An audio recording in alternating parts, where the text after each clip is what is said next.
Job and academy study টিউটোরিয়ালের পক্ষ থেকে সকলকে জানাচ্ছি আন্তরিক সালাম ও অভিনন্দন। এই ক্লাস হলো এই ক্লাসে যে বিষয়টি নিয়ে আলোচনা করব তা হলো সিভি লেখার নিয়ম। সিভি লেখা নিয়ম অত্যন্ত গুরুত্বপূর্ণ ছাত্রছাত্রীদের জন্য। ক্লাস 6 থেকে মাস্টার্স পর্যন্ত ছাত্রছাত্রীদের জন্য এটা খুব ইম্পর্টেন্ট একটি টপিক। প্রথমে সিভি লিখতে হলে প্রথমে ডিটি লিখতে হবে, এরপর দ্য হেডমাস্টার সিভি যে সম্পর্কে লেখা হয় এই সম্পর্কে লিখতে হবে। এরপর যেহেতু এটা ইংলিশ স্কুলের একটি ইংলিশ শিক্ষকের শিক্ষকের নিয়োগ সম্পর্কে আবেদন করা হবে, তাই প্রথমে হেডমাস্টার, এরপর জালালপুর ইউনিয়ন উচ্চ বিদ্যালয় ওইটা দিকে চয়ন করেন। যে কোনো স্কুলের নাম লিখতে পারো।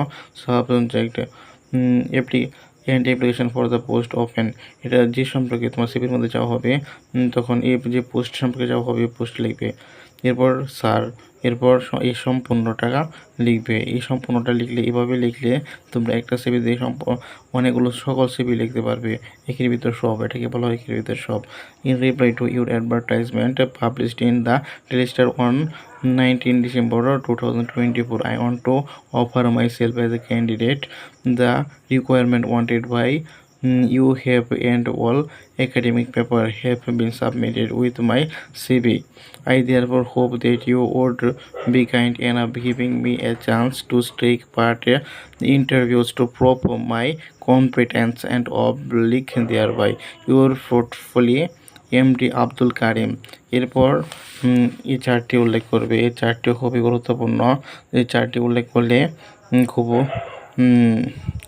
চারটি এমনভাবে উল্লেখ করবে এভাবে এটিকে এক সমান রাখবে।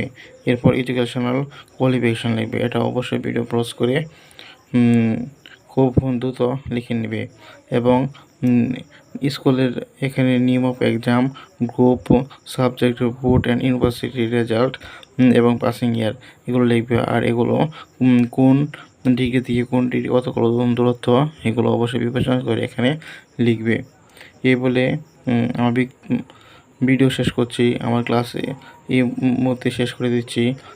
তোমরা অবশ্যই আমার ক্লাসটি সাবস্ক্রাইব করবে, শেয়ার করবে এবং লাইক করবে।